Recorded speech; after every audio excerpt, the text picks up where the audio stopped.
Hey, good morning, students, or good afternoon, whatever time of the day it is for you guys. Today we're looking at Chapter 1, Notes. And since this is our first time doing notes, I'd like for you guys to just go ahead and listen to what I want to expect from each of you. This will be a video, it will be posted in your Canvas page, it will be also on my YouTube page. You can click on it, watch it, understand it, and pause it at any time that you need to in order to continue to take the notes, to take your time to write them nice and neat. So what I recommend doing is obviously taking out a binder with paper, or some of you may have gotten the marble composition book.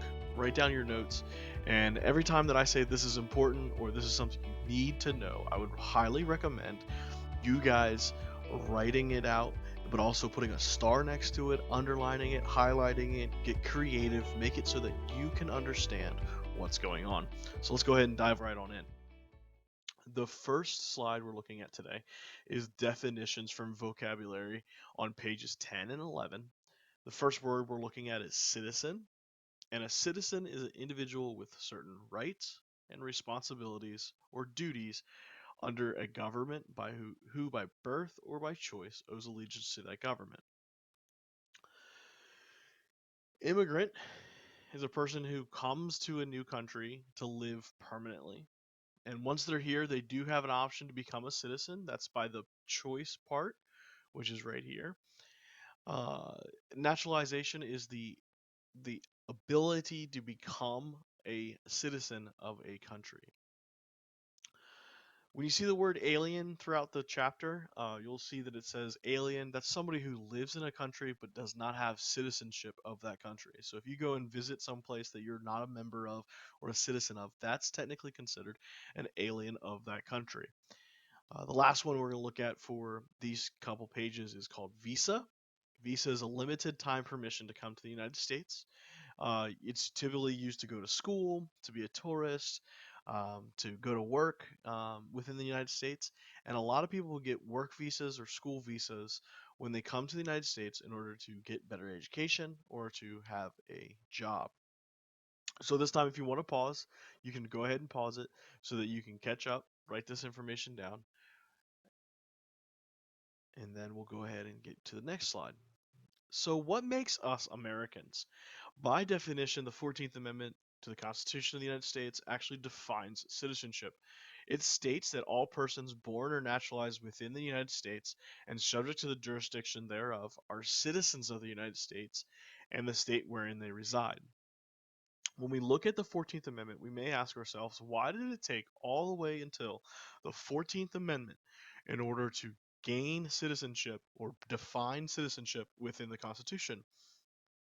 Best way to describe that, or best way to answer that, is because the previous amendment, the 13th, freed slaves. And when it freed slaves, we had to define how those slaves were going to be treated.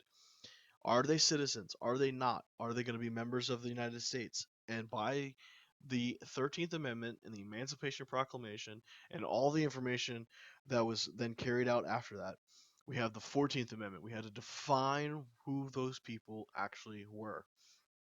So, the 14th Amendment to the Constitution of the United States defines citizenship. You might want to underline the words defines citizenship. So how do you become a citizen? There's two different ways that we look at. The first one is by birth. So you're either born here in the United States, you're born in a territory, or at least having one parent born in the United States, you're automatically a citizen. The first thing we look at is the territory. So some of you might ask, what is a territory? Things like Puerto Rico. If someone's born in Puerto Rico, they're a Puerto Rican citizen as well as a United States citizen. They're born in a U.S. territory. Naturalization, then, is the process by which an alien becomes a citizen. So that's where that word naturalize comes from. Naturalization is a long and tedious process. It's expensive as well. Uh, as we look further into citizenship and civics, you'll see more and more information about the naturalization process, but also about how citizens become, or aliens become citizens. And what this will then do is it'll show you some of the different questions that we have. We have a little mock citizenship test for you guys to take as well. The last slide for today is the process. There's 6 steps to becoming a citizen that your textbook wants us to look at, as well as what we want you guys to remember is that this process through becoming a citizen is called naturalization. You've got to be at least 18 years old. You got to live in the United States for 3 to 5 years, depends on where you are. You have to have good moral character and loyal to the United States.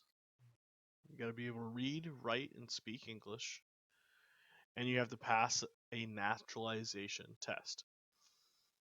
Once you've done all of that, then you have to take an oath of citizenship. So let's look at a couple of these. First 2 are pretty self-explanatory. You got to be in the United States for a little while. They don't want you just to come over and just immediately take the test. Excuse me. They also want you to be in good moral character. Typically, you have to have a sponsor of some kind that it can attest to um, that character and your loyalty to the United States. You've got to read, write, and speak English in order to survive in the United States. We don't have a lot of bilingual signs out there in some rural areas. We do have some more in the cities, but the bilingual signs aren't really common. So we want you to make sure that when you come to the United States, you can speak the language, you can write the language, and you can read the language. Once you've done all that, you have to take a naturalization test. And next to the naturalization test, also write in there for me something. I want you guys to write in knowledge of American history. In that naturalization test, there are some questions about the naturalization process, but also about how the United States is the United States. How did we become the United States? Ask some simple questions about the history of America and how we became who we are. And then the last part is after you've done all that and you pass the test, you got to take an oath of citizenship. You've got to abide by the rules which are being provided to you as a citizen. And once you've done that, you are then officially a citizen. Um, so this is chapter 1, pages 10 through 11, the vocabulary, the how to become a citizen, and the naturalization process. At the end of this video, you can go ahead and stop it. You can go back and watch more information or more if you'd like, and then go on and continue working on the rest of the module. If you have any questions, again, send me an email, and I hope you guys have a great day. Be kind to one another because it's very important.